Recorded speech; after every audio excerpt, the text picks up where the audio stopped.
Hey guys, it's me, Desi Ernest, professional real estate investor. And today I just wanted to take a couple minutes and talk with you guys about something that's going on right underneath our noses in our country. And yet I think it's going to impact so many of us and we're not really even paying attention to it. And that is the transfer of wealth. In this country right now, the largest intergenerational transfer of wealth in the history of the world is taking place. And that is the transfer of nearly $30 trillion, with a T, from the baby boomer generation to their children called the Gen Xers. Now, baby boomers are the people that were born between 1946 and 1964. That's my generation. Even though the baby boomer generation is no longer the largest group of people in a single generation that are alive, they still control 70% of all disposable income is controlled by that group of people. I mean, think about that. That's pretty amazing. And all this money is going to be transferred to the Gen Xers over the next 20 years as the baby boomers mature and begin to die off. And so what's happening is these Gen Xers aren't really ready for that. They don't really know what to do. Think about this.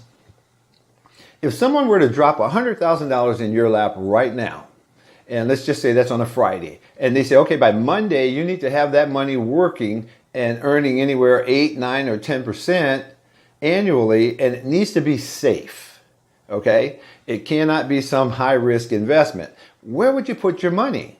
And you know, most people, the answer is, I don't know.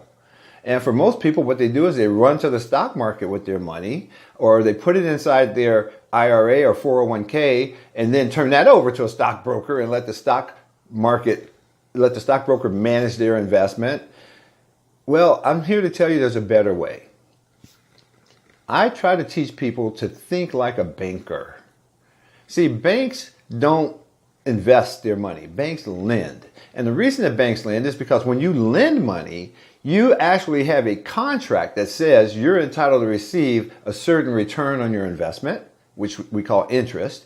You usually will have a contract that says if you don't get your money back with interest, then you're entitled to take something away from the person that borrowed the money. They call it collateral. And the way that I invest, the collateral is always real estate. And so it's a really safe investment.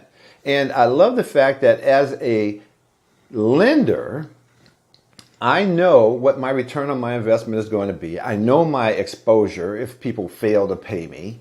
And I know the process to recover my money and to recover my interest if, in fact, people fail to pay me back. It's really a brilliant way to invest. And so go to our website. You can learn more about how to invest brilliantly. Our website is called investbrilliantly.com. And on that site, you can learn more about who we are and what we do and how you can put your money to work safely, and you can earn high returns, and you can sleep well at night and live a great life. I hope you find this informative. God bless you.